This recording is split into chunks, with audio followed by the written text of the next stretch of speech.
Was known as the unluckiest man in the world because the moment he got off the plane, he received devastating news. His country had just been destroyed. The international community no longer recognized its existence. That meant his visa was invalid, his currency was worthless, and his return flight was cancelled. But the worst part? He didn't speak a word of English, so he had no idea what was going on. The airport supervisor tried to explain the situation with a bag of potato chips. So the potato chips are Krakosia.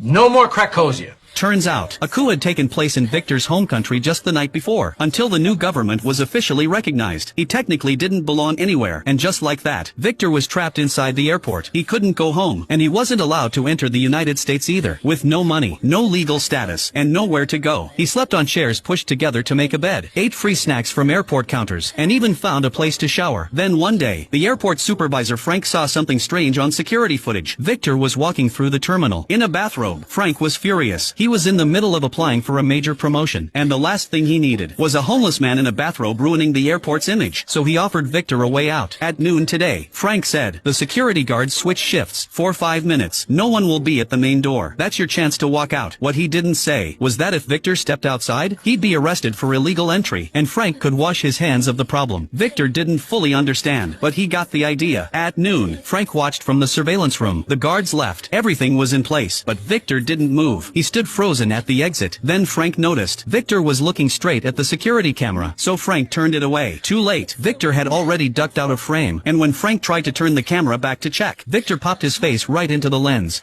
Wait. Clearly, this plan wasn't going to work, but free snacks alone weren't enough to keep him going. He was starving. Then he noticed a woman return a luggage cart and get a quarter back in return. That's when Victor saw his opportunity. Most travelers didn't care about the 25-cent deposit, so they just left the carts behind. He gathered 3, returned them, and earned his first 75 cents. That bought him his first real meal in days, a hamburger. Soon, he was returning dozens of carts, upgrading from burgers to full combo meals. But Frank had been watching, and he wasn't going to let Victor turn his airport into a side hustle. So he assigned security staff to collect all the carts. Victor's cart retrieving business was over. Back to free snacks. Still, he didn't give up. He bought a dictionary and some books, and studied English every night with a headlamp. Day by day, word by word, he learned enough to start real conversations. When he felt ready, he went to Officer Dolores to apply for entry. She couldn't understand why he was bothering, but Victor smiled and said, You have 2 stamps. 1 red, 1 green. So, I have chance go New York 50-50. What he meant was, as long as he kept trying, he had a shot. Frank, meanwhile, was still keeping tabs on him. He figured Victor would eventually get desperate and do something illegal. Then he'd finally have a reason to get rid of